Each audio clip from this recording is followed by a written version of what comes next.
Welcome to Stripped Simple. I'm your host, Olivia. Let's talk about self-care and simple beauty. What you put on your skin is really important. I'm going to give you some ingredients, and what you do with them is up to you to decide. Mix and match as you desire. You are your own alchemist. Simple care, simple ingredients, simple beauty.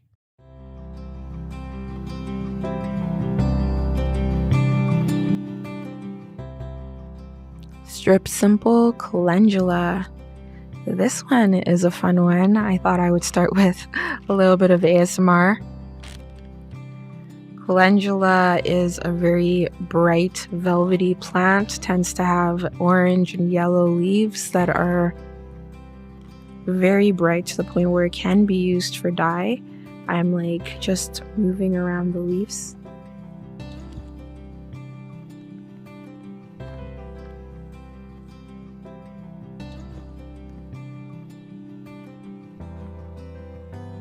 This is not really an oil or a plant that produces essential oils like some of the other ones that I've mentioned and some of the ones that will come up. But calendula is fabulous for the skin. It is a very fantastic plant flower. It's known as marigolds, and they are beautiful. They're the sunshine plant, sort of like how oranges are the sunshine fruit. So calendula is native to southwestern Asia, Western Europe, Macaronesia, and the Mediterranean. And it has myriad of uses.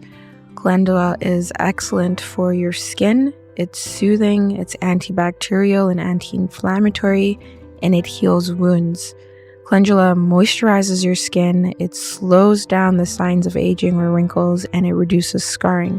It also helps with your immune system and digestion. So you can cook with it, you can use it for your skin, it's antibacterial, it helps with digestion. There's very little that this plant can't do. And emotionally, as a flower essence, calendula helps with difficulties in communicating with other people, and it also helps with creativity and passion, especially when it comes to marriage and fertility. So I thought calendula is a very cool plant. Usually a main way that you can use this plant is by infusing it in an oil. Different oils have different properties and different consistencies. So I'll explain more about that in a later episode. But one way to infuse, there are two methods. You can do a slow infusion method and you can do a fast infusion method. When you're doing the slow infusion method, what you will do is get a mason jar or a container of some type. I do recommend glass because it is easy to clean and disinfect, and you will want to be able to at least pour boiling water in there to disinfect it, or hot water with isopropyl, so water that's recently been boiled with isopropyl. You can do that also to clean any containers, any tins, any lip balm tubes, things like that you'll use before you use them or before you gift them to other people, to make sure that everything stays clean and isn't harboring bacteria. But now that you've had that little mini lesson on disinfecting things, once you have your jar, you can eye it, fill it halfway to 3/4 of the way with your herb, and this can be used, or your plant or your flower. This can be used with anything, not just calendula, but calendula is a prime example because that is what today's episode is about. So you'll fill it with your calendula, and you're not really filling it by weight because it's a lot harder to weigh these things because petals are so fluffy and because they're so light. If you're trying for an amount of grams, you might run out of space in your jar. So fill it halfway to 3/4 of the way with your petals, with calendula, and then fill it the rest of the way to the top with oil. And if you're doing the fast method, you will put this on a double boiler so you can put the mason jar directly into a pot of water that has been warmed on the stove, or that is being warmed on the stove, and heat it for a couple of hours to infuse the properties of the leaves and the flowers and the petals into the oil, so that your oil will then be anti-inflammatory. It will then have that moisturizing properties. And you can do it that way where you strain it, or you strain out the leaves and then you have the oil for your use.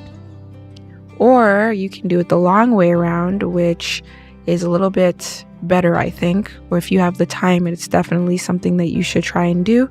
You can instead fill it up with the oil and store it in a warm, sunny spot, or store it somewhere, and every day for a month or two, give it a little stir, give it a little shake, and it will infuse slowly so that all the properties start to seep into the oil.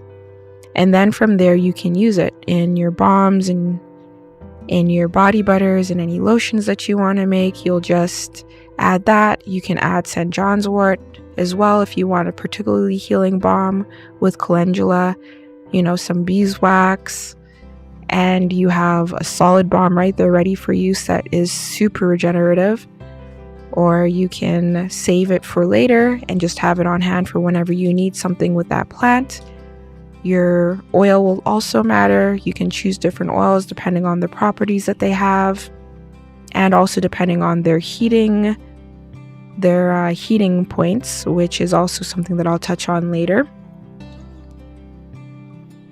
So, how was calendula discovered? Calendula was recorded as early as the 3rd century BC, and it was also an integral part of the gardens in 5th century France. So those are some of the earliest instances of it being written down. And what did people use it for? They used it for their injuries, they used it to eat, they used it as, it was called poor man's saffron. And as calendula is edible, you can do edible salads with it. It is a very cool subject. It's also one of the plants that has been cultivated for more than 800 years. And calendula is actually the first day of the month. So when I say that it's the sunshine plant, it's the beginning of everything, because calendula, calendar, first day of the month. Thank you for tuning in, and tune in next time for more Strip Simple ingredients. And remember, you are your own alchemist.